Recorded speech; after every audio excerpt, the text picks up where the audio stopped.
Hello, good morning, and warm welcome to Alpha Morning Show. And wherever you are watching us, right here on SSBC, and of course, Alpha Morning Show is a program that brings you a variety of conversation and different topics across the country, and looking at socio-economic and political arena, and actually we are looking at actually the coexistence of the people within South Sudan among the 10 states and including the 3 administrative areas. And if you have just joined us across the country, wherever you are following us on our social media, that is to say SSBC official, you'll be able to find us on YouTube at the same time, and looking at how our programs flow every Tuesdays and every Thursdays every week. We always brings you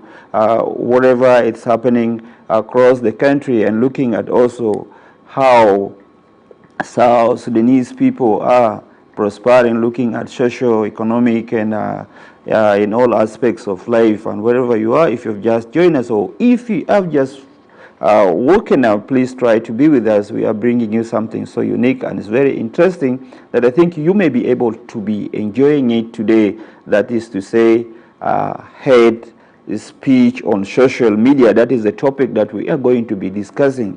And me being in the studio actually is a very important day today that marks having important people with me in the studios who I think I will shortly honor them to be with me. The Deputy Secretary General for Bar Association South Sudan, who is none other than Wanis Stephen. He'll be able to tell us more on how hate speeches on social media works. We're looking at the positive impact and the negative impact to the people of South Sudan. I think that also starts by yourself to know why hate speeches are important and why they are not. And at the same time, also, I'm honored to be having here one who is not even unique, but gender also will be able to be explaining to us more on, because ladies, I think they also very commonly surfacing on social media. She knows more to do with, and at the same time, she's also a journalist who can be able to tell us more. She is actually a chairperson for Media Mentors Network. She's well with us in the studio. She'll be able to tell us more. None other than Mariam.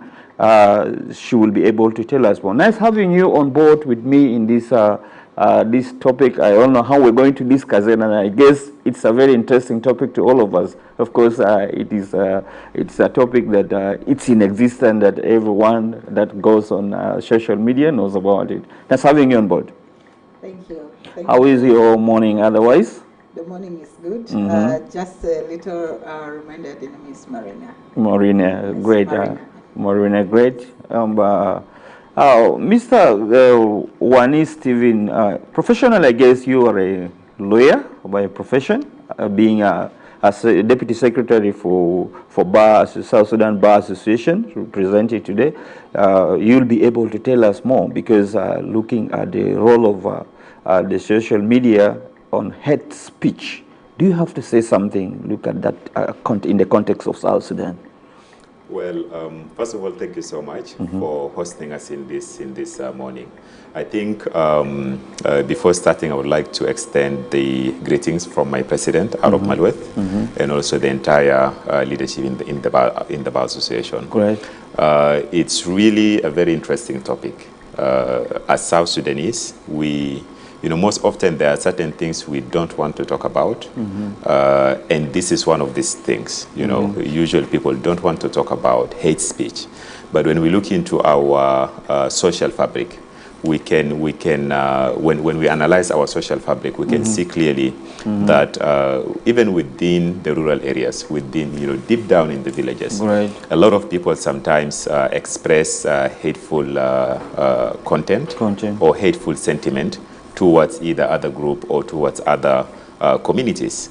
So this is a very interesting topic that we need to talk about because we know from experiences and from comparative analysis in other countries what this may lead to if we do not, take action to make sure that we combat it. Maulana, one is Stephen. I think before we continue, let us hear from Marina, being a journalist in the field, and at the same time chairperson for media network. You'll be able. You are also a mentor again. Of course, you've got a lot of experiences over that. What do you have to say? Well, on the issue of hate speech. And when we talk about that, we can't leave out the sisters like misinformation, disinformation, malinformation. It is a very serious thing that affects our society. It disintegrates communities. It disintegrates even relationships between individuals.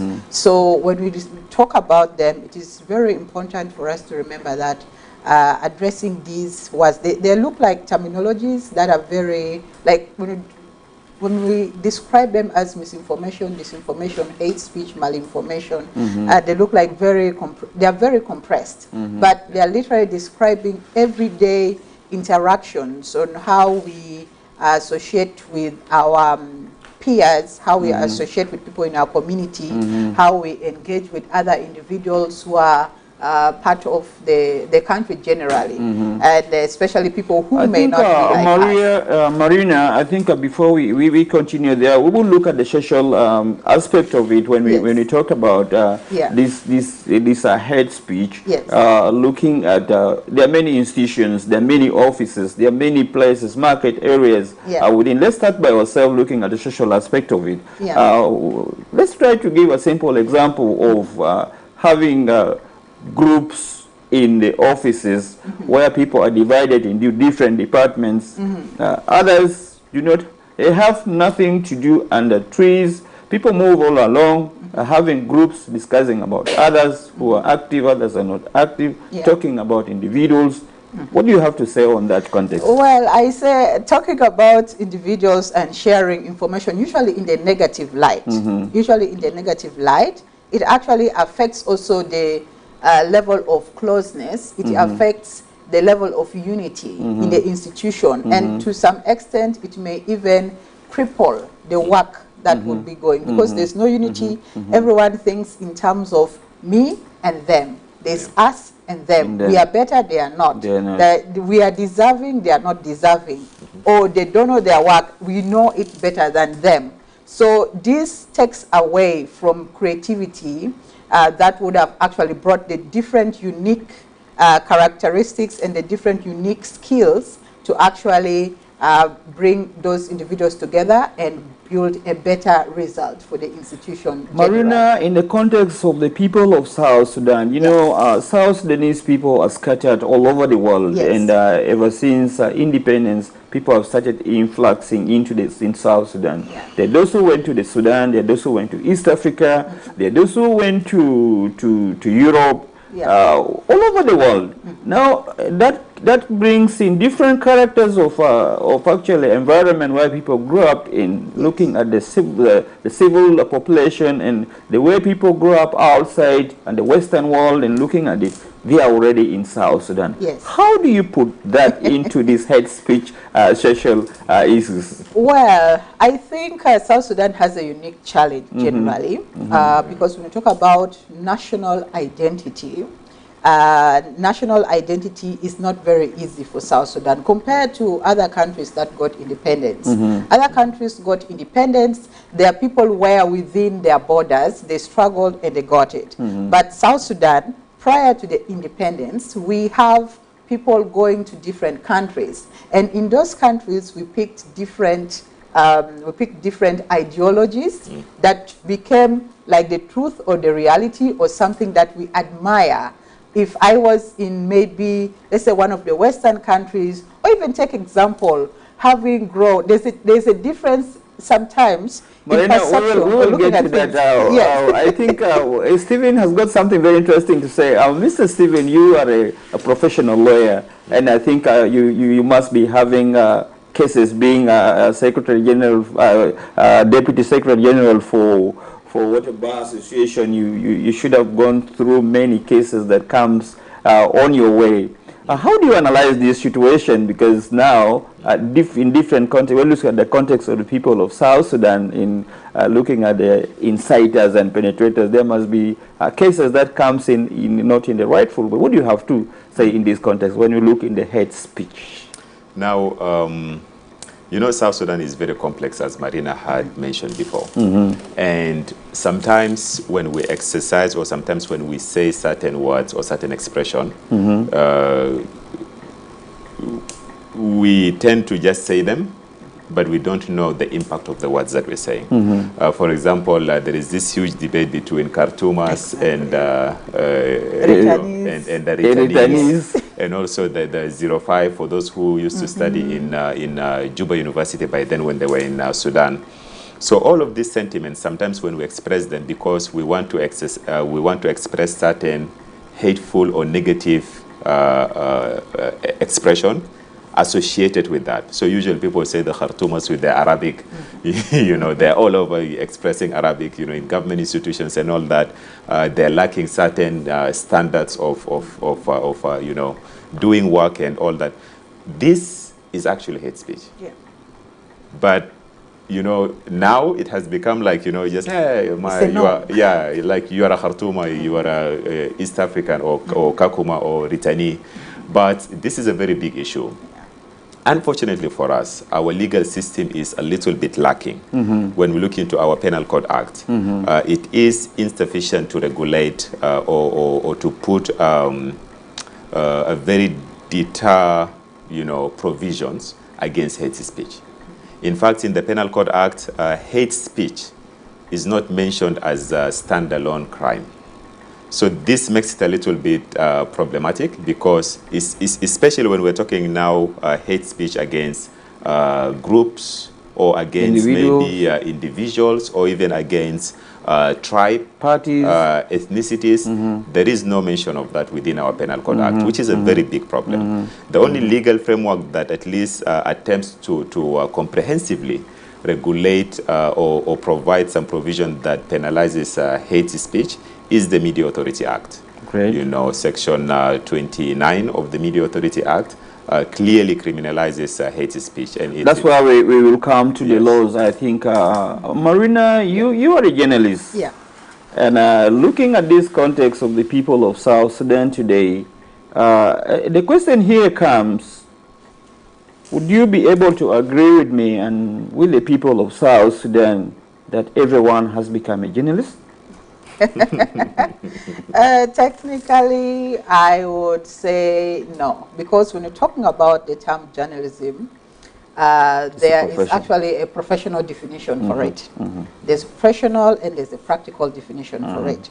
So the common term used as citizen journalist, it's used in a certain way, but also it is used in a way to differentiate between a professional journalist from the everyday person who has access to maybe a smartphone and social media, and they can publish.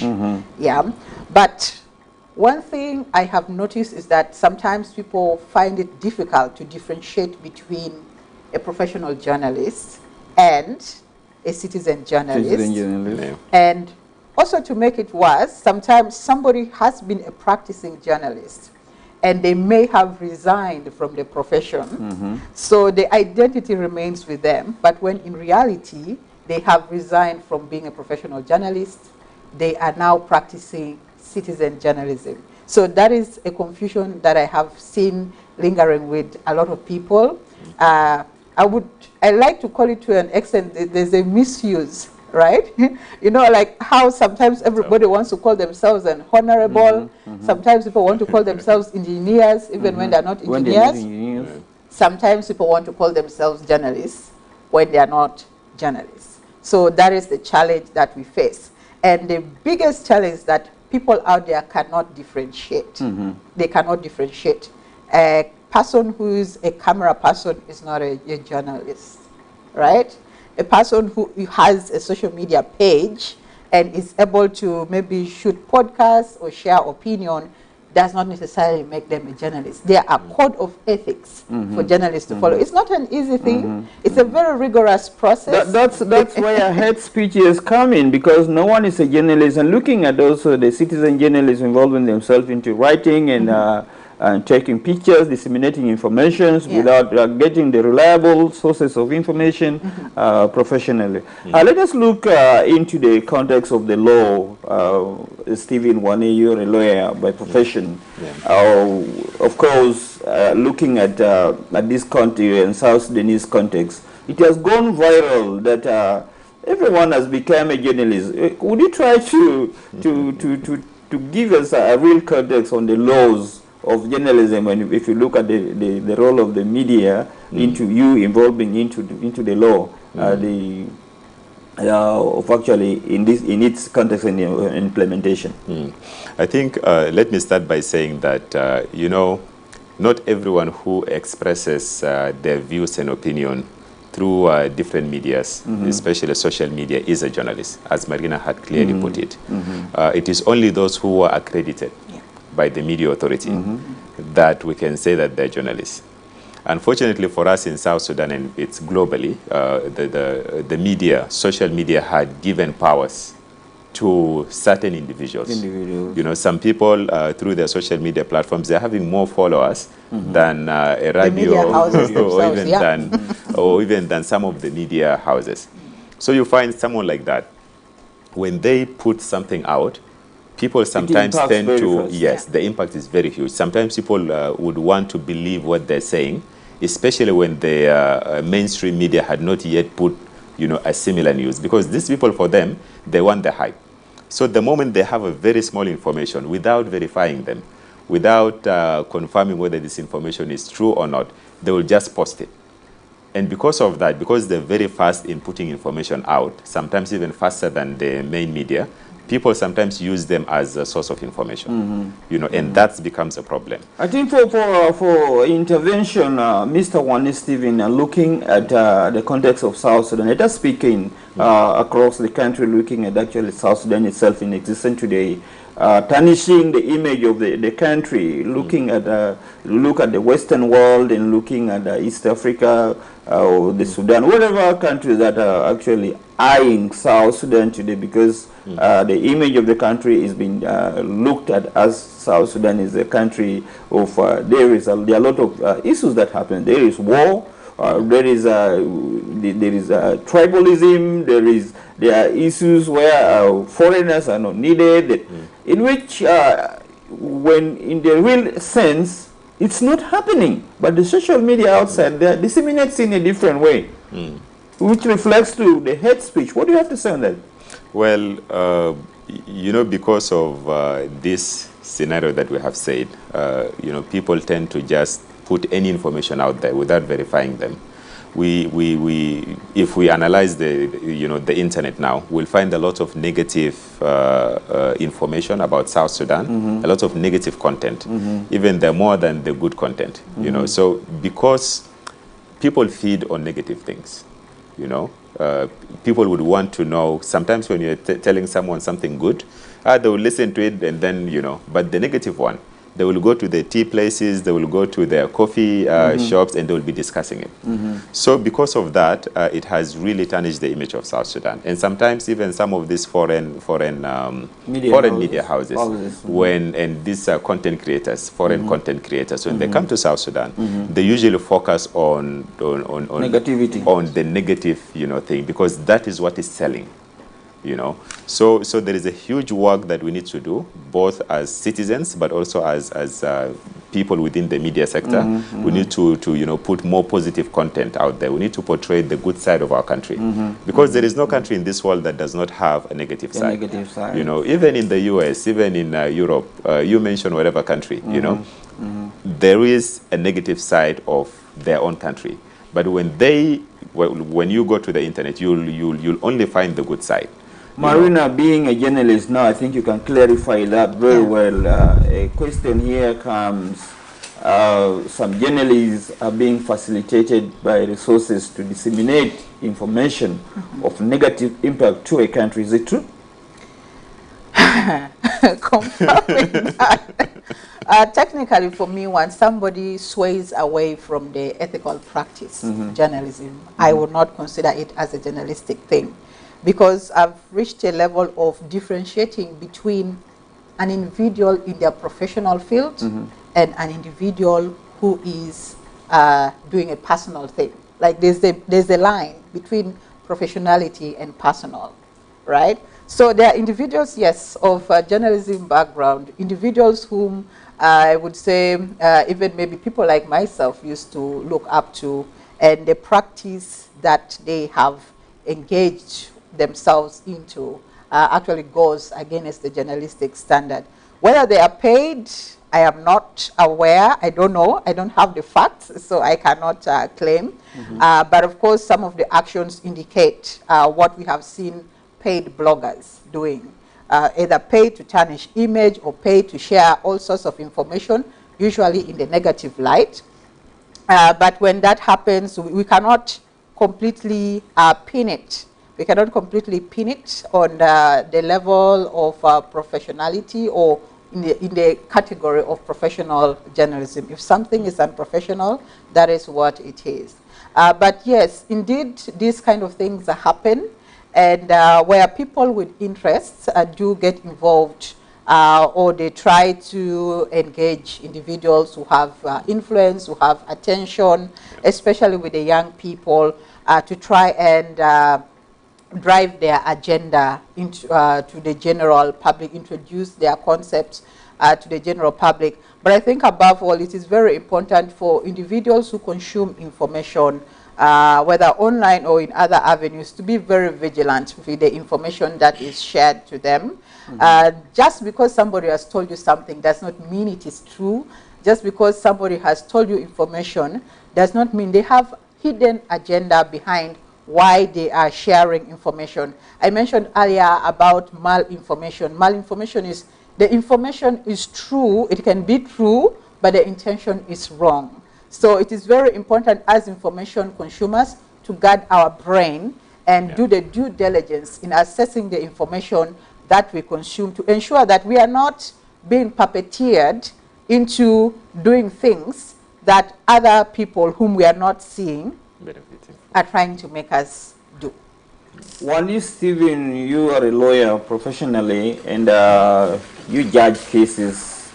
The question here comes, Mr. Wani Stephen, why hate speeches on people is looking at socio-economic, and if you also look at tarnishing the image of, for example, a leader, tarnishing the image of a professional lawyer, that he is corrupt, and looking at politicians and whoever, even within families.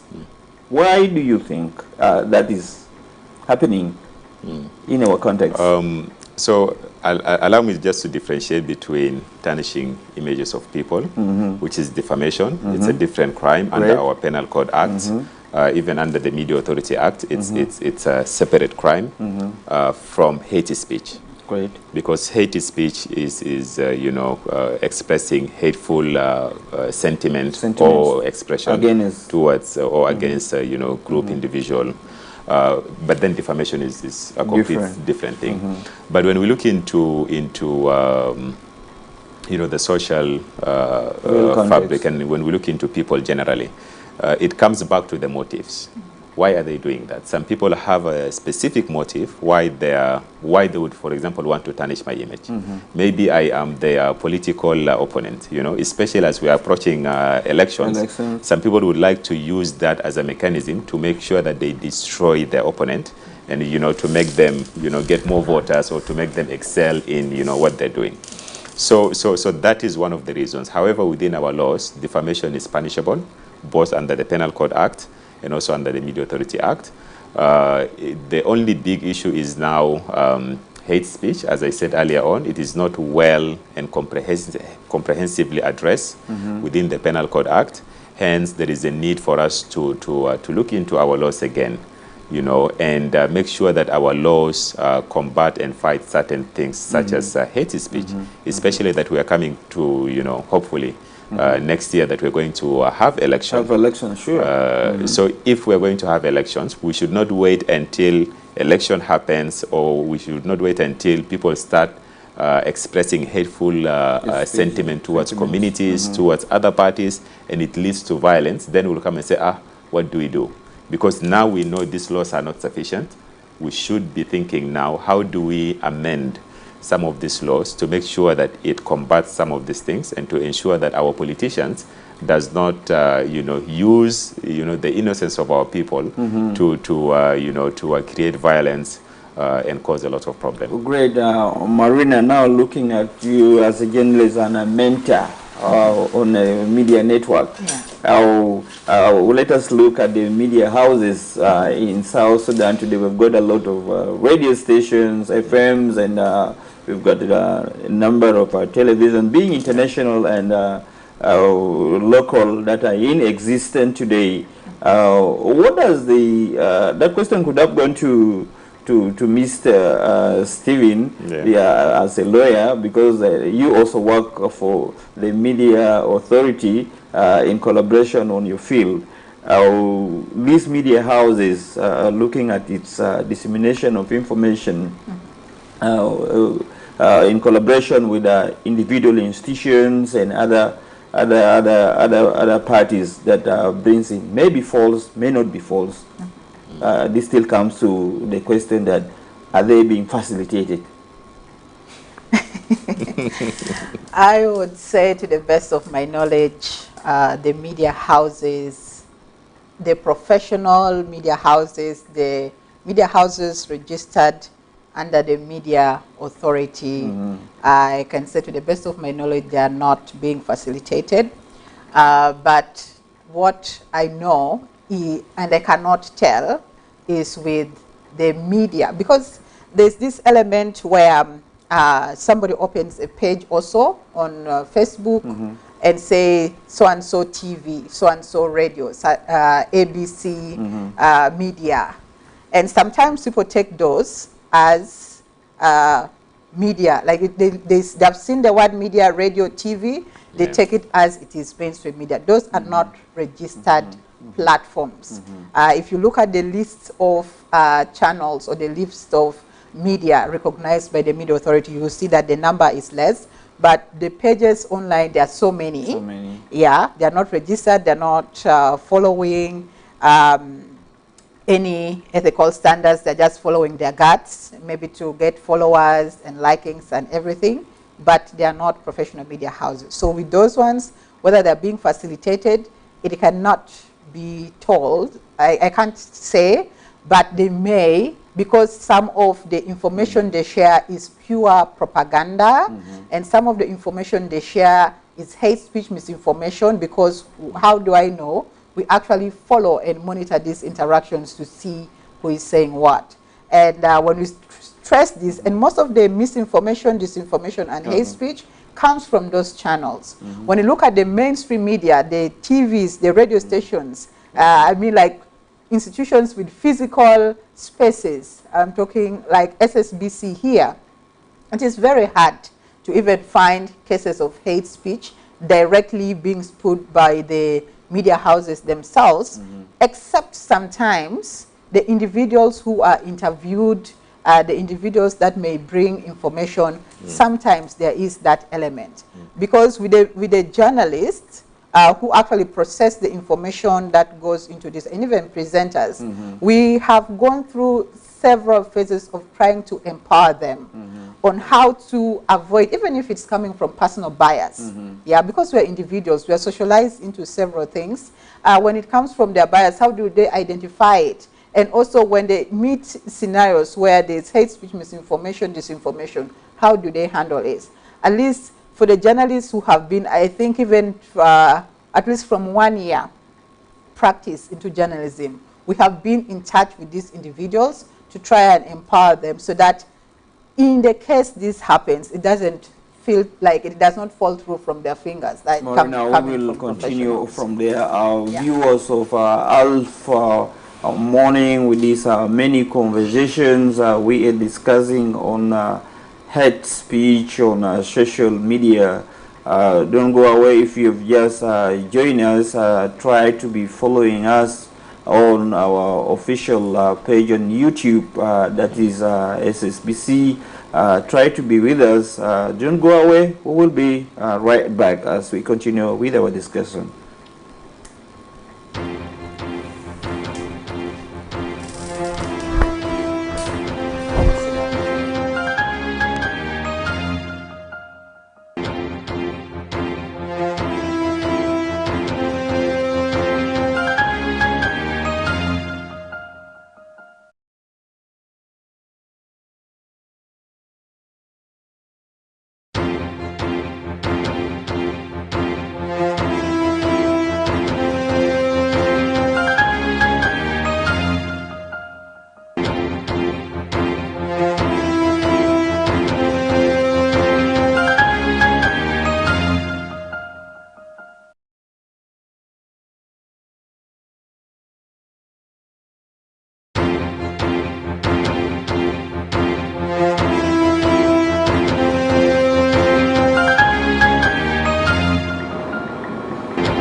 You are still watching Alpha Morning, and we are still here in the studio, and straight away Stephen Wane, you being a lawyer, and at the same time the question here comes in, you are working in collaboration with the media authority, and you being a lawyer, looking at this context of hate speeches.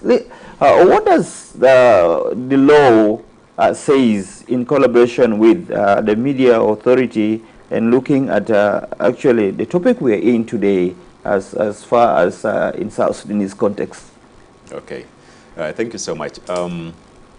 Within the Media Authority Act, there are clear mechanisms that people could exercise when they think a media house or a journalist have violated some of the provisions of the Act. And one of them is, for example, if someone have expressed, defamatory content or broadcast defamatory content, you as a person, you have the right to launch a complaint to the Broadcasting Council, and they have a very clear mechanism of addressing that. You launch the complaint, they would hear your complaint, they would summon the media house that had published or broadcast that content, including the journalists.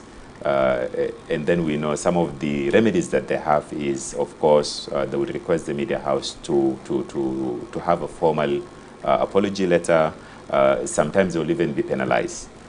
So that mechanism within the Media Authority Act exists, and it's not only for defamatory content, but also for hateful expressions. So if a journalist or a media house expresses also hate speech or publishes hate speech, within the context of their work or within the media house. So you can also launch a complaint to the Media Authority for them to address that, to the Media Authority, more specifically to the Broadcasting Council, and then they will be able to, to summon the media house or summon the journalist through the media house, and then they would have, more of a mediation kind of setting to reach to the reason why and the motive. Why would the media house do that? Because as Marina has said earlier on, some of these things are actually misconduct and violation of the code of conduct for journalists. So when a media house does that, it becomes a problem. And then you, someone who's aggrieved, you have the right to do that.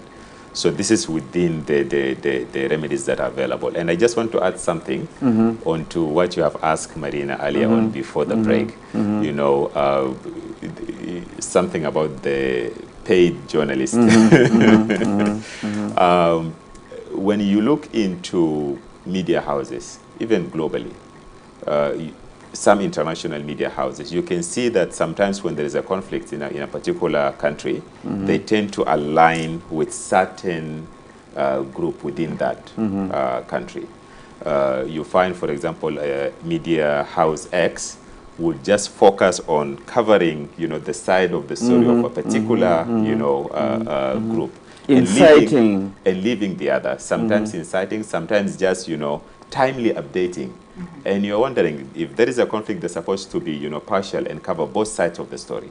but most often you find they cover one side. And mainly that is because regardless of what media house it is, you know,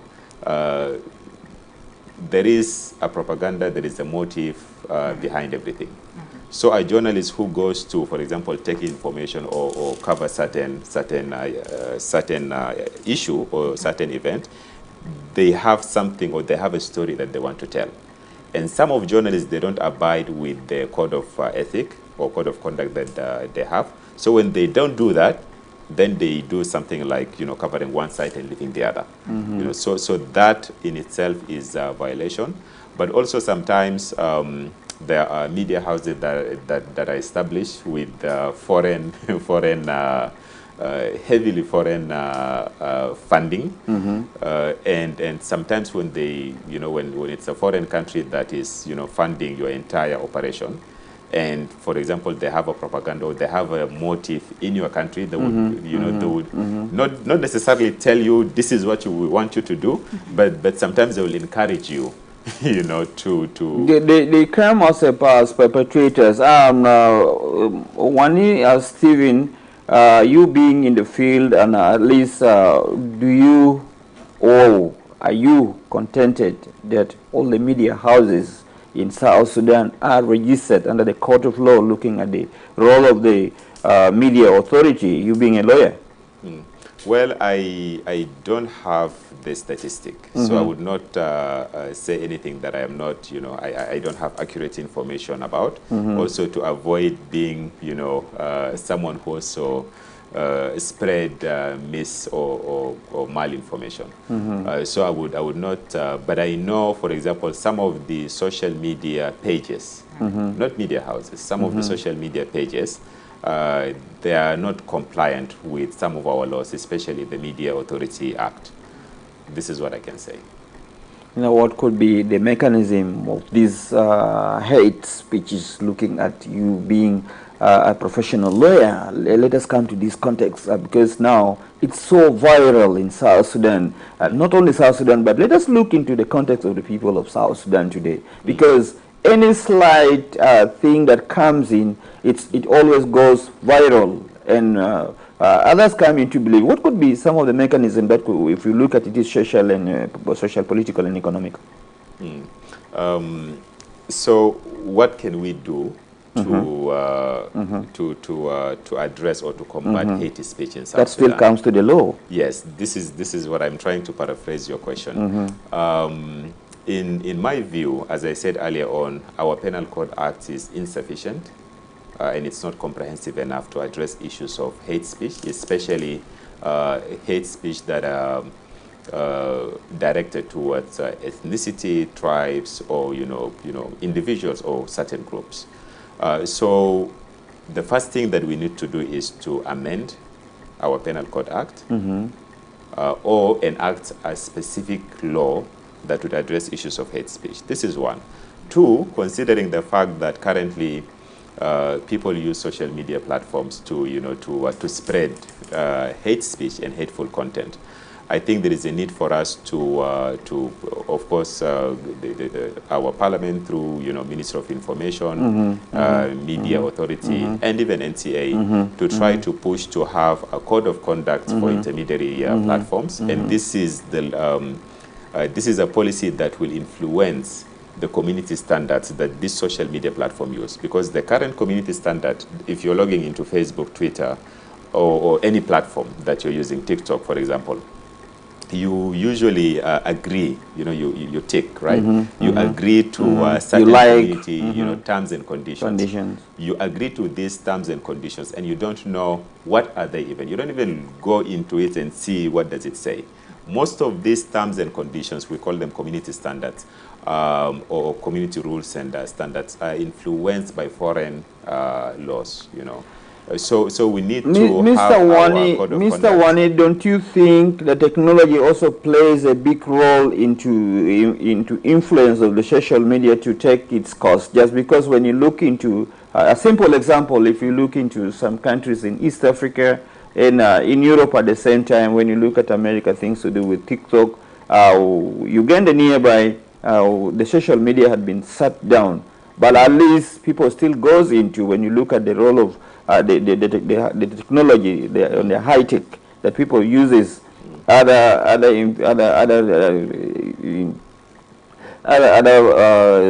heads of when we look at things like the PVN, that you can lock down other social media social interactions, and still people go into. One, I would not, as a technology lawyer and a human rights advocate, I would not advocate for any government, including our own, to shut down social media or to ban internet or to ban a specific social media platform. Mainly because of its implication to freedom of speech, but also because we know using certain technologies like the VPN and so forth, people can still bypass that ban. However, what I was trying to highlight is that the code of conduct would influence the community standard that this platform use. By that, they will have our laws within their platform. So if we say in South Sudan, hate speech is a crime, and if you put something that is considered as a hate speech and someone report it, these platforms will take this content automatically down, through their algorithms. So this is why, that is why I said it's very important to have that code of conduct for intermediary platforms, to be able to influence, the rules and the regulations, that these platforms themselves abide with when they regulate your content. Great. Marina, a journalist, the question here comes on the hate speech to be avoided. Who is entitled to use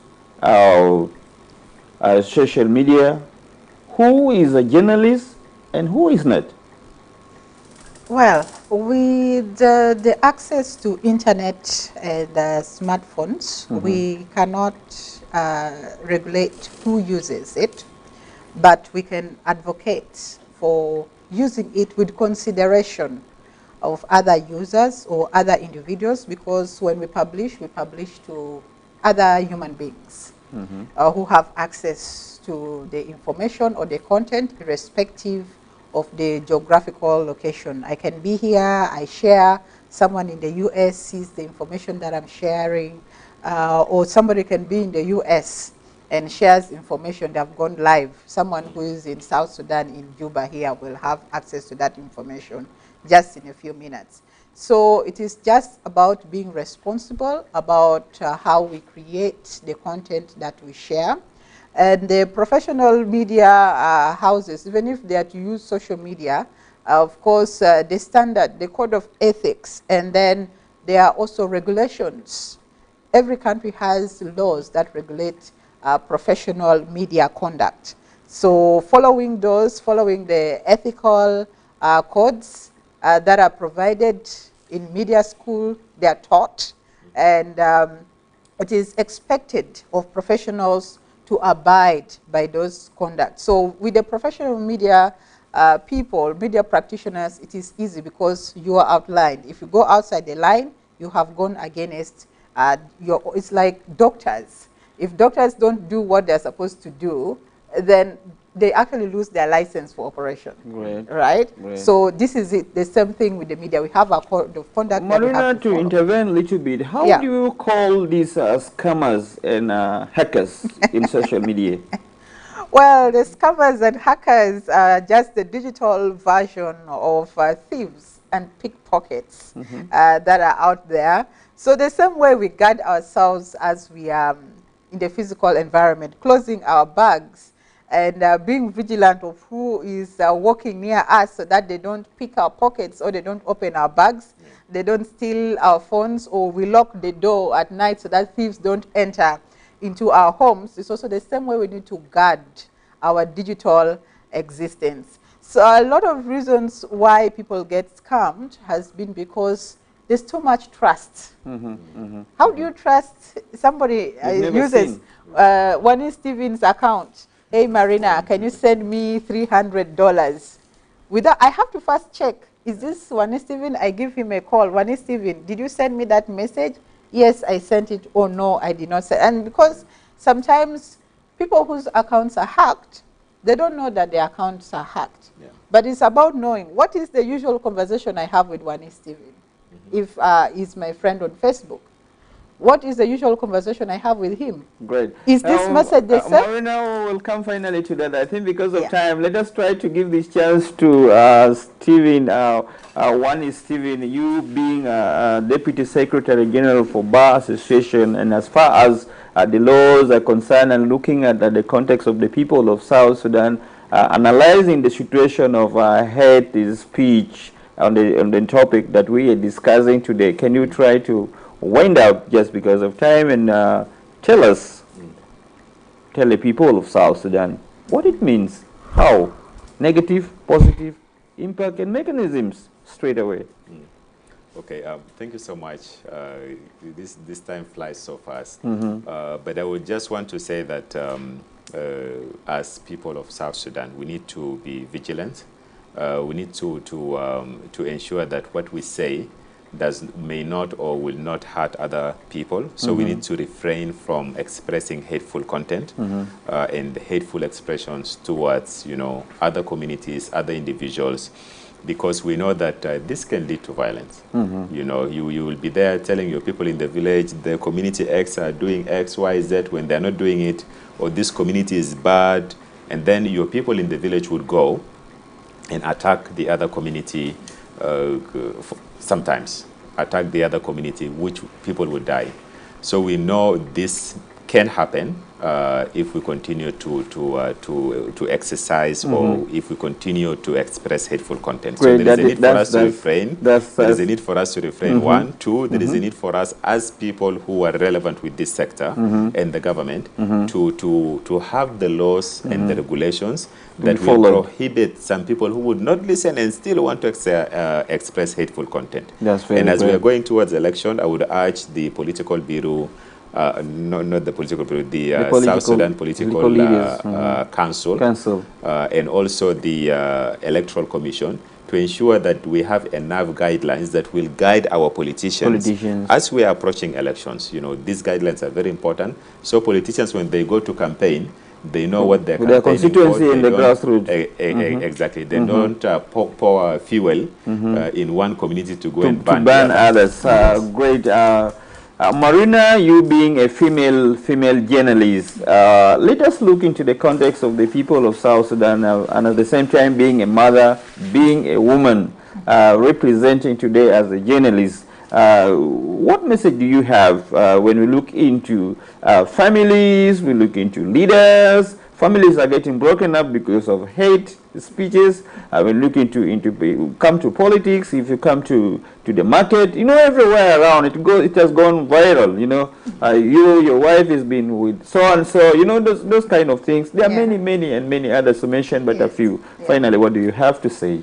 Well, I would say that generally as people, we need to reflect. We need to flash the torch into our own lives so that we see how we consume information.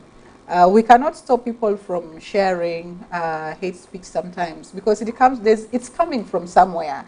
There's a place where it is coming from, either to influence or to control or to do whatever, but we need to flash the light and see into ourselves how we can avoid or how we can stop that, not listen to them, or at least take the due diligence to weigh the information. Indeed, misinformation, disinformation, and hate speech, they break a lot of things from social, political. It affects every level of our lives. So it is very important for us to always be keen to understand or to even evaluate what is the intention of the information being shared with us. The places that we see, people like traveling to Dubai. If the people in United Arab Emirates were up against, talking against each other, I don't think Dubai would have been, United Arab Emirates would have been where it is. Center. The families that we admire, if they were up against each other, I don't think they would be united or would admire them. Nobody admires it's a place where people are broken or where people are fighting each other. There's nothing admirable. When you see people trying to relocate to Western countries, what are they tapping into? They're tapping into the opportunities, they're tapping into the calm. It is our responsibility as individuals. First, it starts with an individual, and then it builds into a community, and then it builds into the country at large. So it is our responsibility in our different capacities to actually watch the information we share and watch the information we consume, so that we do not destroy this beautiful country in all its aspects. Sudan. Thank you so much, viewers of Alpha Morning. We have come to the end of this program. Remember, it's what you can do for your country, not what your country can do for you. It is a collective responsibility to each individual and every institution within the country to straighten and make sure things is streamlined in the rightful way. And the question here remains on this topic that we discussing today on hate speech, that get the rightful information from the rightful source, not a hate speech,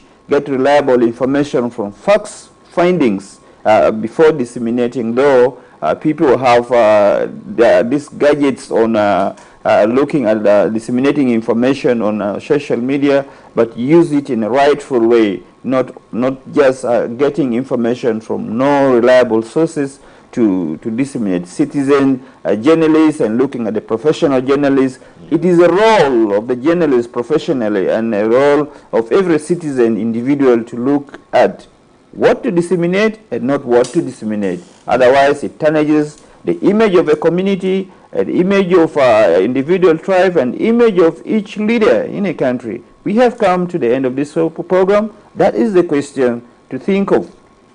We catch you again next Thursday, every Tuesdays and Thursdays. Continue watching the rest of your program on your national program. Remember, Alpha Morning brings you variety of topics and variety of programs across the country. To know, you can join us every Tuesdays and Thursdays. My name is Asoro David, your host. Continue watching the rest of the program. Thank you so much for having been with you, Marina. Yes. And thank you, Stephen. Yeah. Great. Yeah.